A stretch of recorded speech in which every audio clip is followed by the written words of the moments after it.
अस्सलाम वालेकुम dear students, कैसे हैं आप लोग जी। तो आपको पता है कि हमने चैप्टर नंबर 10 स्टार्ट किया था, that is the environmental chemistry.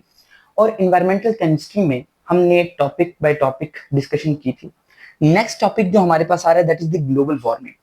और ग्लोबल वार्मिंग में जो सबसे ज्यादा रोल प्ले है that is the green house effect. इसको GHEB बेटा बोलते हैं, ग्रीन हाउस इफेक्ट। GHE आगे मैं वर्ड यूज कर रहा हूँ ग्रीन हाउस इफेक्ट की जगह GHE, तो अंडरस्टैंड कीजिएगा इसका। अब ग्लोबल वार्मिंग में ग्रीन हाउस इफेक्ट ये आपस में अल्टरनेटिव, मतलब ये कि ये आपस में रिलेट करते हैं। ग्लोबल ग्लोबल वार्मिंग और ग्रीन हाउस इफेक्ट आपस में रिलेट करते हैं, जिसकी वजह से इनको इकट्ठा लिखा जाता है।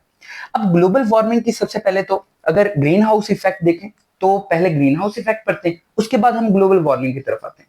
ग्रीन हाउस इफेक्ट की डेफिनेशन लिखी हुई है बुक में, the progressive warming up of the earth. The progressive मतलब मुसलसल warming up of the earth surface, जो अर्थ सरफेस है उसको हीट करना, उसका वार्म होना, उसका गर्म होना ड्यू टू ब्लैंकेटिंग। ब्लैंकेट वैसे कंबल को बोलते हैं, लेकिन ये blanketing of man made carbon dioxide. Blanketing मतलब जमा होना, अकोमुलेट होना। और main made carbon dioxide, methane और वाटर, ये बेटा तीन चीजें, एक कार्बन डाइऑक्साइड, एक मीथेन और दूसरा वाटर। ये तीनों चीजें जो ह्यूमन क्रिएशन है ये ऊपर की तरफ जाती हैं, उठती हैं और एक ब्लैंकेट बन जाता है। किस चीज का? इन तीन चीजों का, कार्बन डाइऑक्साइड, मीथेन और वाटर। एक ब्लैंकेट क्रिएट हो जाता है किसके दरमियान? सन और अर्थ के दरमियान। ये वेपर्स इन एटमॉस्फेयर, एटमॉस्फेयर में एक्टिव हो जाते हैं और इसी चीज को बोलते हैं ये ग्रीन हाउस इफेक्ट है। मतलब वो ब्लैंकेट, वो कवरिंग बनने के बाद जो के warming up of the earth surface होती है, जो अर्थ सरफेस की वार्मिंग होती है, गर्म होना होता है, उसी को हम ग्रीन हाउस इफेक्ट बोल रहे होते हैं। Next explanation. एक्सप्लेनेशन में एक्सप्लेन किया गया बेटा ग्रीन हाउस इफेक्ट होता क्रिएट कैसे। इसके लिए ना मैंने एक डायग्राम बनाने की कोशिश की, होप सो आपको समझ आया। लेट्स से कि ये हमारे पास सन है, दिस इज द सन, और ये हमारे पास अर्थ सरफेस है, this is the earth surface. अब ये सन से रेडिएशन आती है, जब सन से रेडिएशन आती है ना, इनकी एनर्जी ज्यादा होती है, इनकी एनर्जी ज्यादा होती है। और ये इजीली, ये जो कवरिंग बनती है, ये जो ब्लैंकेट बनता है किसका? कार्बन डाइऑक्साइड, मीथेन और वाटर का, ये जो ब्लैंकेट तैयार हो जाता है ये इजीली इसको क्रॉस कर देते हैं। क्यों क्रॉस करते हैं? क्योंकि इनकी एनर्जी होती है ज्यादा और वेवलेंथ होती है कम। वेवलेंथ अगर बेटा क्या होता है, ये इस मूवमेंट होती है ना, ये एक पॉइंट और ये दूसरा पॉइंट, इन दोनों पॉइंट को क्रस्ट बोलते हैं और इनका दरमियानी फासला होता है वेवलेंथ।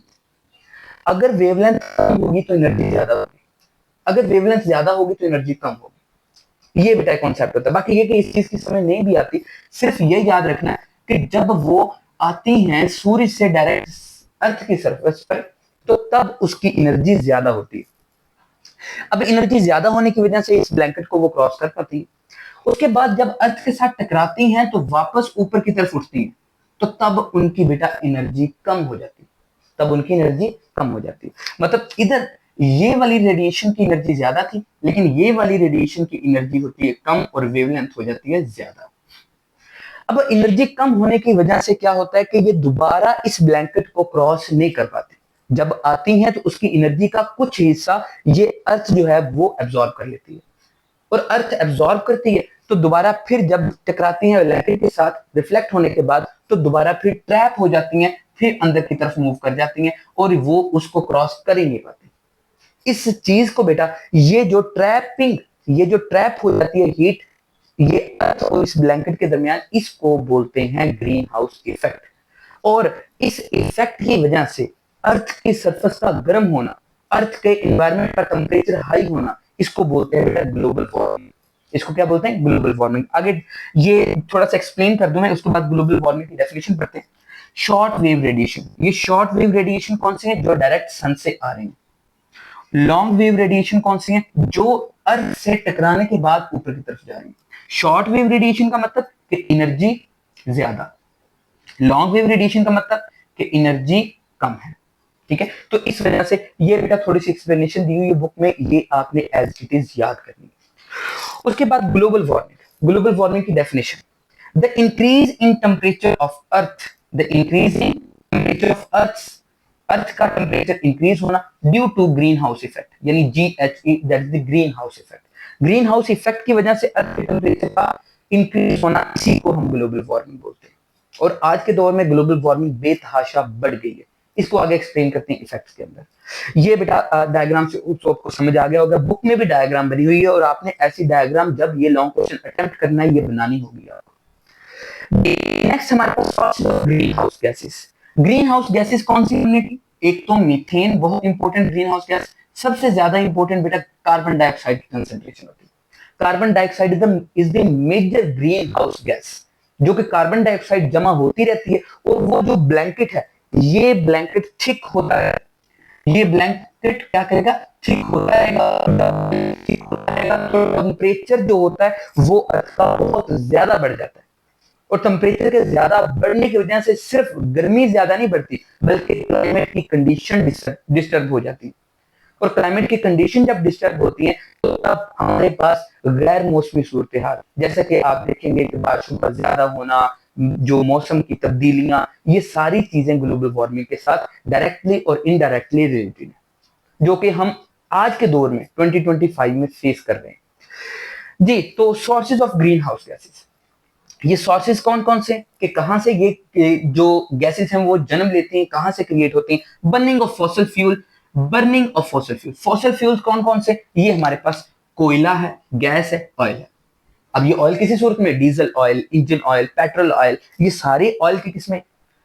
आज के दौर में देखें ट्रांसपोर्टेशन बहुत ज्यादा बढ़ गई है और ट्रांसपोर्टेशन के बढ़ने की वजह से जो कोल की बर्निंग है वो बहुत ज्यादा होगी। कोल यानी पेट्रोल की बर्निंग, फॉसिल फ्यूल्स की बर्निंग बहुत ज्यादा, हर पेट्रोल गाड़ी है।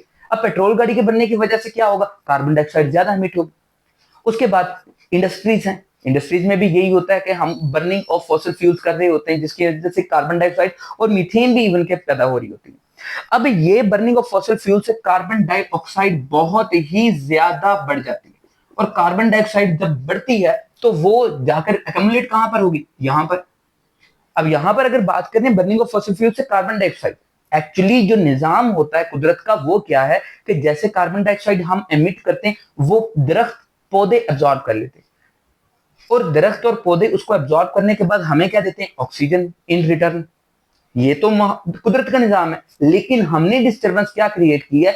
ज्यादा कार्बन डाइऑक्साइड जमा करने की वजह से, ज्यादा कार्बन डाइऑक्साइड जमा होती है तो वो ज्यादा प्लांट्स नहीं है हमारे पास, ज्यादा सब्जा नहीं है जो कि उसको एब्जॉर्ब कर पाए, इतनी ज्यादा बढ़ जाती है। और वो इतनी ज्यादा कार्बन डाइऑक्साइड कहां जाएगी? फिजा में जाएगी और ये ब्लैंकेट के साथ इकट्ठी होती रहती है, जिसकी वजह से वो हीट अंदर ट्रैप होती रहती है, ग्लोबल वार्मिंग होती रहती है, ग्रीन हाउस इफेक्ट बहुत ज्यादा जनरेट हो गया।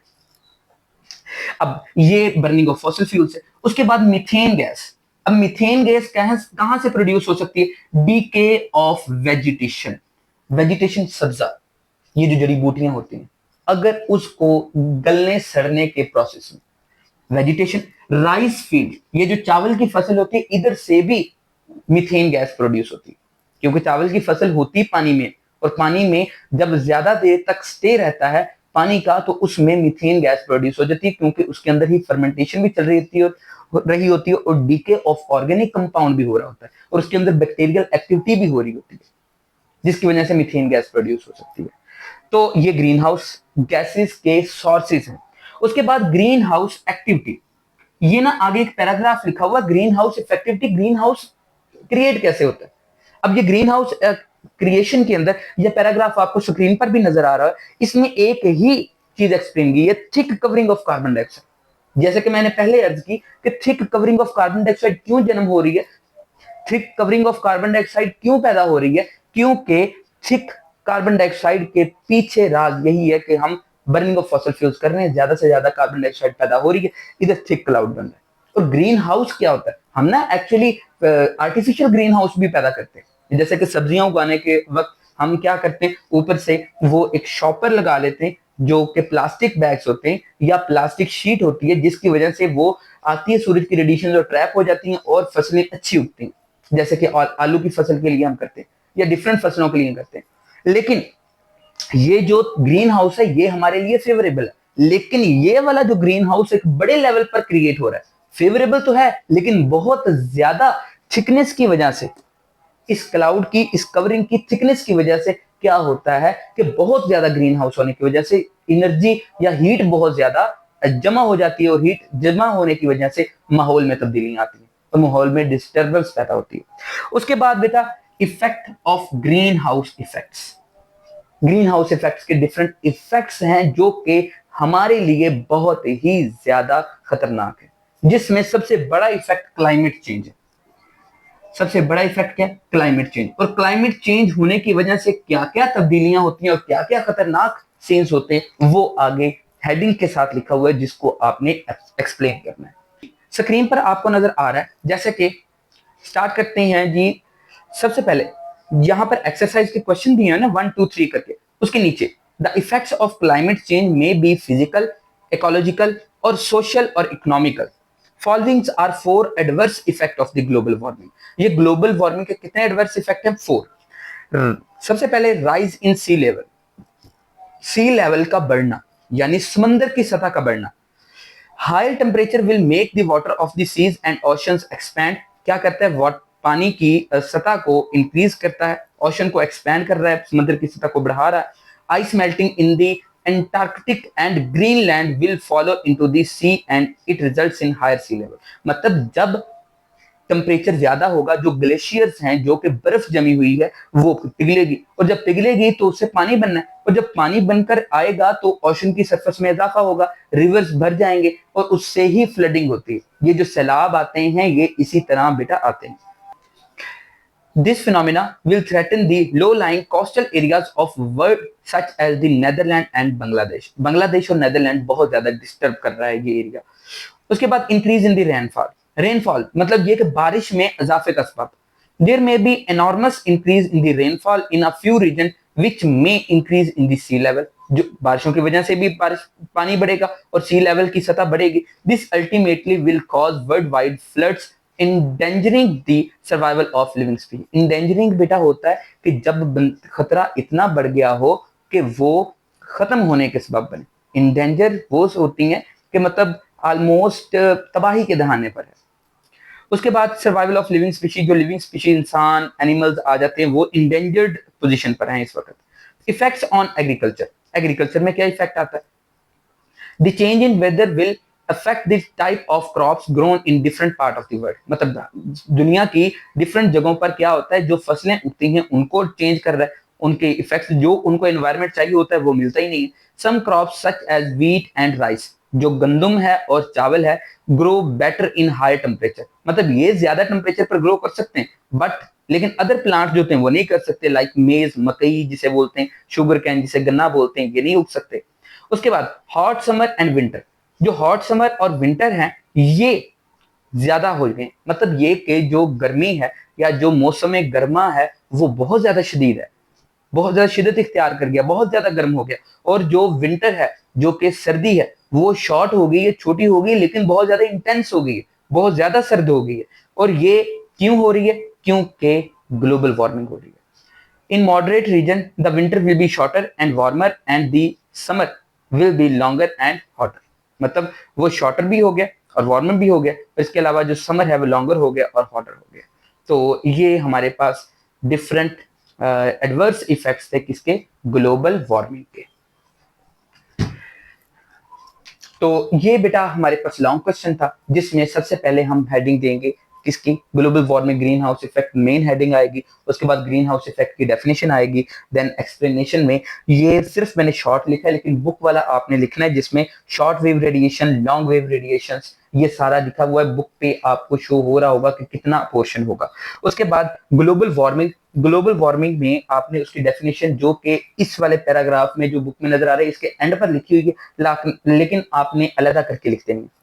उसके बाद हेडिंग दी हुई है sources of green house gases, और ये सोर्सेज को भी आपने एक्सप्लेन करना है प्रॉपर।